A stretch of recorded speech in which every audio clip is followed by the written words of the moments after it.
There's an obscure story in Genesis chapter 14 where 80-year-old Abraham ends up defeating 4 powerful kings from the north with their armies. Why are we told this story in Genesis? And how did some random old guy from northern Mesopotamia accomplish such a victory? And what is the significance of the place where Abraham was before the battle? When you see how this small, obscure story reveals the gospel, it will all make so much more sense. Let's jump into Genesis chapter 14 to see why Abraham is functioning as a kind of warrior king with his own army. Genesis 14 verse 1 says, "In the days of Amraphel, king of Shinar, Arioch, king of Elasar, Chedorlaomer, king of Elam, and Tidal, king of Goim, these kings made war with Bera, king of Sodom, Bersha, king of Gomorrah, Shinab, king of Admah, Shemeber, king of Zeboim, and the king of Bela, that is Zoar. These 5 southern kings are going to find themselves at war with these 4 kings from the north."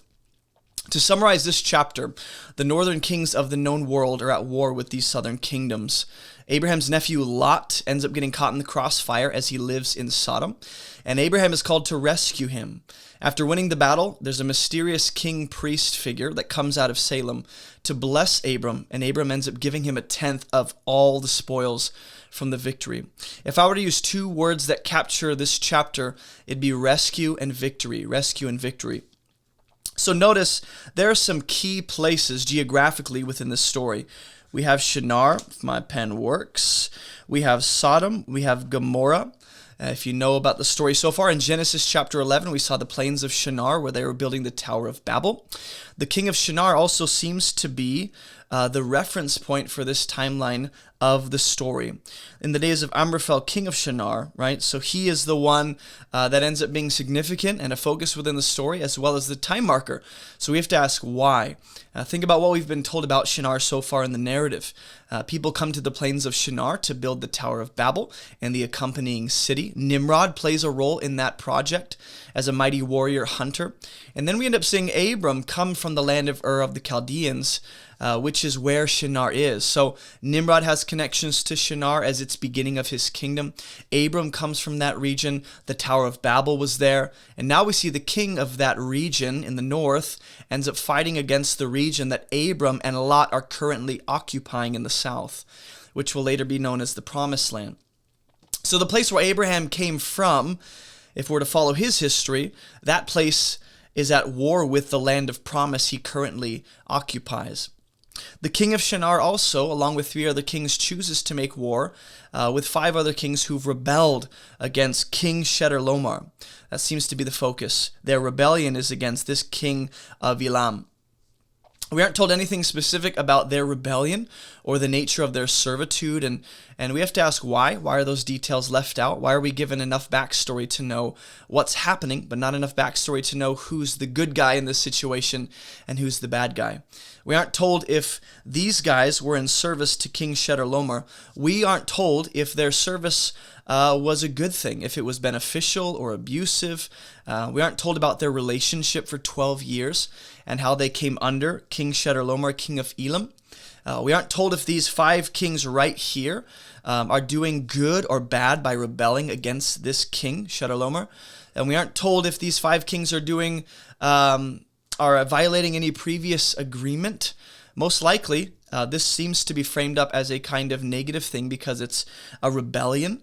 But I think we aren't told if either these guys are the good guys or these guys are the good guys on purpose.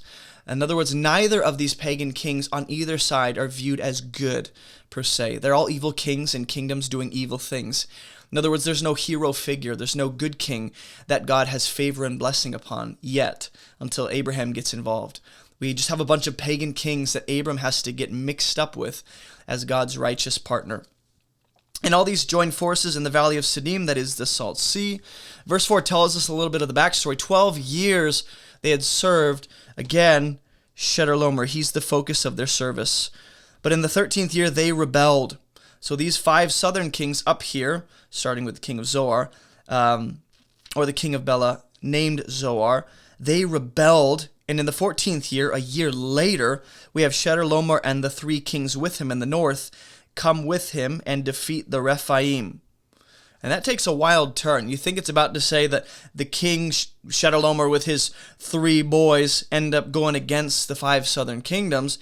but specifically they come against and defeat the Rephaim and Ashtaroth Karnaim. Now, if you don't know ancient Israelite geography, then none of these places matter to you.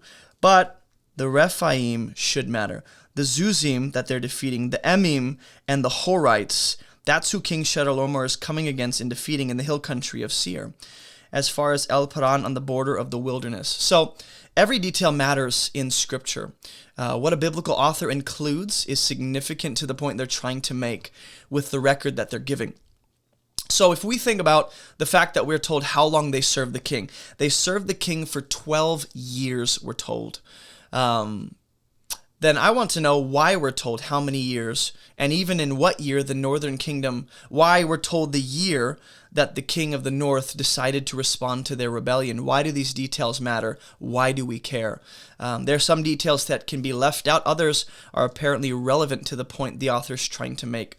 Also, notice how King Chedorlaomer, his name is so hard to say, man, and his partner kings respond to the rebellion a year later.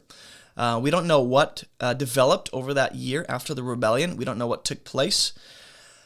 Forgive me as I hold in a sneeze. They go into the territory of these rebel nations and begin cleaning house. So all these, the Rephaim, the Zuzim, the Emim, the Horites, these places, Ashtaroth, Ham, Shava, Kay, in the hill country, these are all places in the south. The text tells us that these northern kings, Shinar and the others, seem to target certain kinds of people in these southern cities. There are certain people that they're after. And these seem to be linked, if you think about it, Genesis 6 and later on in the narrative with Joshua, these people, the Rephaim, Zuzim, Emim, Horites, they're actually linked to the ancient warrior giants known as the Nephilim. Even the Amorites and the Amalekites below, which we're going to see targeted by the northern kings. The Emim are said to be a people great and tall like the Anakim in Deuteronomy 2. Joshua and Deuteronomy tell us that the Rephaim are also another class of giant warriors that Joshua is commissioned to exterminate and clear out of the promised land. The Horites here occupy the land that is Esau's eventually, the land of Seir. His nation of Edom will eventually inhabit that. And the Amalekites and the Amorites occupy the promised land when Israel is brought in by God. Numbers chapter 13 tells us the Israelites also saw the sons of Anak in the promised land, who were the descendants of the Nephilim. So it's likely that these clans and tribes are very closely related somehow to the giant warriors of old in Genesis chapter 6, if you hold to that view, which not everyone does. So I understand that. Verse 8 says, Then the king of Sodom, the king of Gomorrah, the king of Admah, the king of Zeboim, and the king of Bela, these 5 southern kingdoms that are in rebellion to the king of the north, they went out and they joined battle in the valley of Siddim. So they saw that the kings of the north were destroying the people in their towns and villages, and they go out and battle with Chedorlaomer, Tidal, Amraphel, Arioch, like we don't know the kings already, these 4 kings against 5. Now the valley of Siddim was full of Benyamin Pits, and as the kings of Sodom and Gomorrah fled, some fell into them, and the rest fled to the hill country. And I think that detail in particular didn't have to be said. The author could have just told us that they were defeated or they fled, but the specific details of their fleeing are important to the story. So why are we told that there's Benyamin Pits that the rebel kings fall into? I think these would be very similar to tar pits, if we think about that. So far in the story, the only other time we see Benjamin is when the people in Shinar, Genesis 11, they make a tower in a city out of bricks and bitumen. And the only other time in the entire Bible that we see bitumen will be with baby Moses. Again, the entire Bible. His mother, Moses' mother, will seal him up in a basket with bitumen, and he's brought safely through the waters. So the people of Shinar and the Hebrew people will be associated with the usage of bitumen in 2 key stories involving human empires that God intends to shut down. Right? God intends to shut down Egypt, make his name great, redeem his people out of there. And God intends to shut down Shinar. Both places and stories are associated with bitumen. Egypt and Babel. And so here's this story involving Sodom and Gomorrah. If you think about who's involved, the southern kings who are in rebellion are the kings of Sodom and Gomorrah, where Lot currently lives. So if we know where Sodom and Gomorrah ends up later on in the story, just a few chapters from now, and here this story involves these kings fleeing and actually getting stuck in Benyamin Pits, and God's going to bring judgment on those cities later. So I'm just saying there are some connections to be made. Verse 11 says, "So the enemy took all the possessions of Sodom and Gomorrah and all their provisions and went their way." Again, the focus is on Sodom and Gomorrah. They're kings. They're a part of the southern kingdoms that are rebelling. Lot's in Sodom, and their provisions and people are taken. They also took Lot, the son of Abram's brother, right? Abram's nephew's Lot, who was dwelling in Sodom, and his possessions, and went their way. So the narrative has the four northern kingdoms described as the enemy. In verse 11, so the enemy took all the possessions of Sodom and Gomorrah. From the vantage point of Sodom and Gomorrah, the enemy is the kings of the north. I don't think this means that the northern kingdoms are bad and Sodom and Gomorrah with the southern kingdoms are good, but rather that just the human beings and kingdoms are enemies of each other. The four northern kingdoms actually plunder Sodom and Gomorrah specifically. They take their possessions, their provisions, and even the people, including Lot. And these four kings are known for taking. Does this mean that Lot and his entire household were taken, or did they single out Lot and specifically other people? It seems likely that the northern kingdoms just took everything in the south. Verse 13, then one who had escaped. This is where things get really good. That's all backstory. So if you're bored and you've already tuned out, I don't know what to tell you. This is where things really get good. Then one who had escaped came and told Abram. They're about to get God's chosen partner involved. The Hebrew who was living by the oaks of Mamre the Amorite. And this Mamre, who's an Amorite, is the brother of Eshcol and Aner, who are both Amorites as well. And we're already told about the Amorites being plundered just a few verses later, right?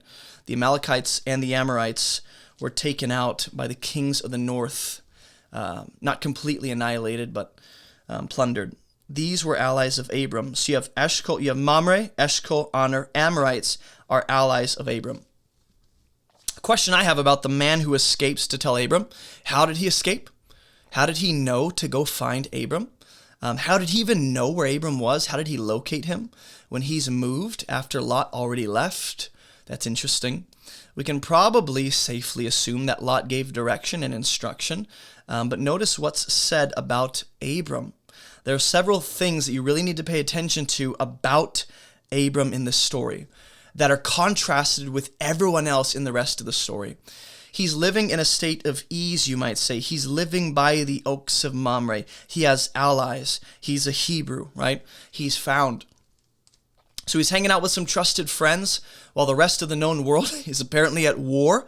He's by the oaks of Mamre, an Amorite, but these oaks also might imply that he's found a place of abundance and ease, not necessarily luxury and pleasure, but at least a kind of rest by some trees that mark that location as significant. So it's like he's found his own little Garden of Eden kind of setting and environment in the midst of the chaos that surrounds him.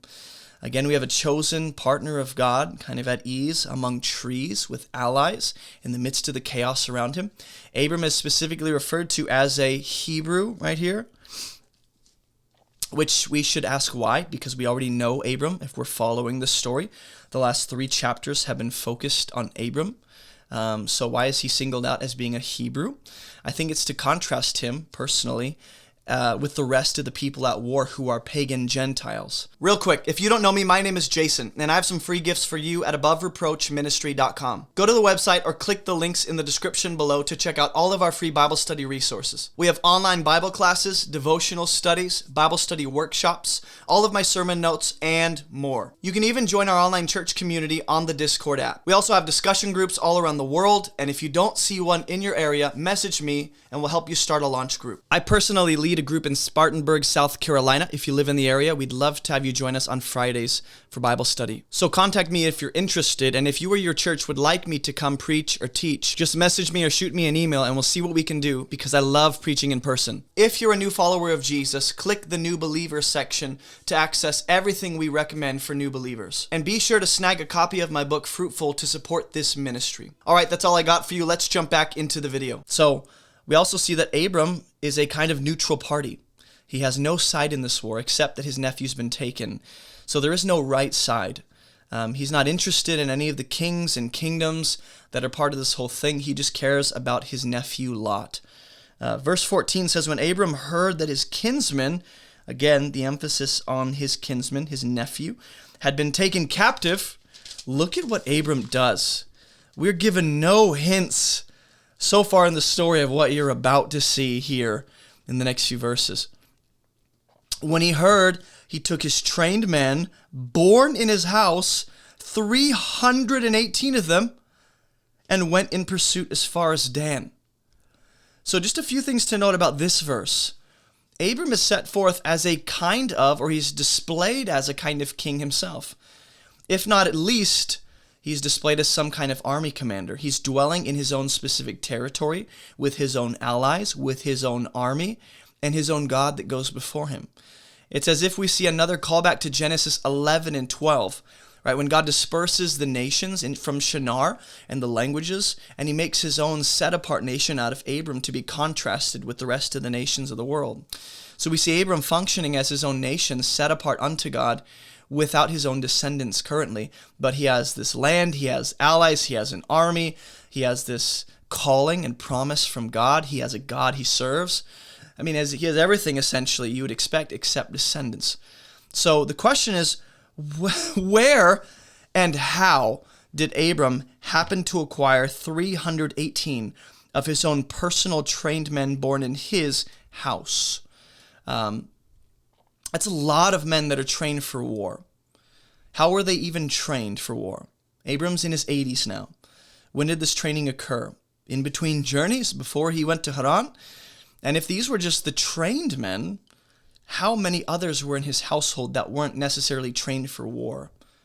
In other words, you're getting a picture of Abram's massive camp of people that he's traveling with. We often picture Abram as just traveling, him, Sarah, and Lot. He's got a massive crowd that accompanies him, a massive household. So if these were born in his house, then they've been around for a while. These aren't men that he acquired in any region. They've at least been around long enough to be born, trained up, and ready for war. So is it possible these men who are listed as Abram's men are actually just the men of his allies, Mamre, Aner, and Eshcol? And since they're allies, Abram technically gets to share ownership. Is that what's happening? Or is it that these are Abram's his personal trained army? Also, look at the allies and the setting of Abram when we consider where he's at. And I know some of these details seem insignificant to you, but they really do give us a glimpse into the gospel of Jesus. His allies are Mamre, Eshcol, and Aner. I already said they're Amorites. They're pagan Gentiles. They're the inhabitants of the promised land that will eventually be cleared out. The Amorites are themselves people that are part of, well, let me see how I've written it. The Amorites are themselves people that the 4 northern kingdoms have been attacking. So we already noted that. Also, these Amorites are just everyday Gentiles that have relationship with Abram. When did they meet? How long have they been friends? How long have they been, allies? How did they have such a relationship and a bond that they would go to war as allies together? All of that background is mystery. But the Oaks of Mamre specifically, which is where he's at, the oaks belonging to Mamre the Amorite, that can also be translated as the terebinth of Mamre, which can actually mean a lot more than just some big trees. The terebinth tree in Scripture is almost always, very often, indicating some high place of worship for pagan gods or spiritual sacred space for the God of Israel to meet with his people. Either way, it has a spiritual sacred dimension to it, which makes this very likely a place of worship. Like we've seen Abram already set up places to worship so far in the narrative, this is likely a place where he's set up to worship God at the Oaks of Mamre. It doesn't necessarily imply pagan worship to their gods. Maybe they serve and worship the God of Abram. We don't know. But the setting for Abram is quite reminiscent of the Garden of Eden. So think about it. We have a chosen partner of God. He functions as a kind of ruler or head or chief or king over his people currently. He doesn't yet have descendants. He has a specific place and territory he's dwelling in with a tree that marks that place as some sacred high place. So think of all the correlations to Genesis and the Garden of Eden.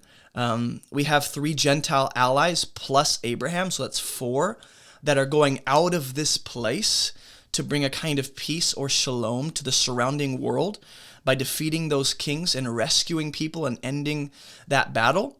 And they're rescuing some people that God looks upon with kindness and mercy. So I think when we're thinking about all the correlations to the Genesis narrative with Adam and Eve in the Garden of Eden, this might be, when we think about the 4 kings, or rather 4 people here coming out of this place to kind of function as their own allied kings, this might be a picture of the 4 rivers, and maybe this is a stretch. But if they're going out of that place to bring salvation, at the hand of God, they're bringing peace and shalom to the surrounding chaos around them, then that might be a picture of the 4 rivers that flow out of Eden to bring life and abundance to the surrounding Gentile lands and kingdoms. So this right here, I believe, is a kind of picture of the gospel. There's one chosen, coming from a high sacred place, likely where Abram is, a place of ease and rest, and he comes out of that place to bring rescue and redemption. He defeats the enemies of God. He partners with and equips some unlikely allies. Think of Jesus and his disciples. He rescues one who's been captured and can't do anything about it. That's Lot. Think about Jesus rescuing helpless humanity. So Abram is going to end up defeating some Gentile kings with the help of his 3 Gentile friends. So you're not supposed to see this as Hebrew good, Gentile bad, but it reminds me of Job and his friends for some reason. Maybe there's a connection there. Either way, we see this, you might say, Jewish, Israelite covenant and friendship with Gentiles, going out to help people and bring shalom and peace by defeating some seemingly dirty, rotten kings. So this is, I think, an image also of the fact that Israelites and Gentiles in Christ come together to go and bring the gospel, to bring peace, to bring the good news that brings salvation and redemption and righteousness in Christ. And the gates of hell can't stand against that. Also, verse 15, and then we're done. And he divided his forces against them by night, he and his servants, and defeated them and pursued them to Hobah, north of Damascus. Now, so far in the story, we have not seen this place. This is a new place, but in hindsight, as the author is recording these details, Damascus is an important place in Israel's history. It will end up becoming, if I remember correctly, no, I'm actually going to hold that thought. Abram is not just sending his trained men to do the dirty work. That's what I'm trying to highlight here. He's actually in the battle himself, leading the charge. He divided his force. He and his servants defeated them and pursued them. So he's leading the charge. He's drawing up the battle plans. Abram is at least 80 years old with an army, and he's kicking butt. And I'm just saying, this sounds a lot like Moses at 80 years old, being set apart to lead the hosts of Israel into a battle that they don't actually engage in, but God wins for them by his own divine power. Egypt at the Red Sea, and eventually I think the Amalekites. I forget who it is that comes against them, and Moses holds his staff up as an 80-year-old man. So Abraham doesn't just save Lot. Abram in this story is being an agent of God to restore what's been lost. There's redemption. Abram redeems what's been lost and taken by the enemy, which I believe is another picture of Jesus in the gospel. Abram doesn't just see this as an answer to prayer when he gets all the possessions and he brings back his kinsmen and the kings take notice of him. You're going to see that Abram doesn't see this as like, this is my opportunity to make my name great, an opportunity to level up in life. He actually sees this eventually, you'll see, it's a test from God to see if he really trusts God. He's going to resist the opportunity to receive more from the hand of the king of Sodom. And God keeps saying he's going to give Abram what he's promised. And as Abram is in this waiting period, you'll see throughout the Abraham story, along the way, as God is waiting to give the promises and fulfill those, Abram keeps having to give something up and let an opportunity pass him by as he keeps looking to God's hand for promises and provision. Abraham is his own kingly chief warrior head figure here, waiting on the promises of God, trusting and resting in what God has said he's going to do. So I see a lot of Jesus in this passage, especially as Abraham being the patriarch of the faith. and Jesus having connections to Abraham beyond this story. So let me know your thoughts in the comments. Thanks for watching, and I'll see you guys in the next Bible study walkthrough. Hey, thanks for watching. Don't forget to share your thoughts and your insights in the comments. If you want to share your thoughts and questions about these studies, join us every Thursday evening at 8:30 p.m. Eastern Standard Time for a live discussion together. And thank you for supporting this ministry. Your support helps us accomplish our mission, which is to teach people how to read the Bible so they can live and teach it for themselves. We're only able to make all of these free resources because of generous supporters like you. So thank you very much for all of your support. Make sure to visit abovereproachministry.com to check out all of our free resources. And as always, keep moving towards Jesus.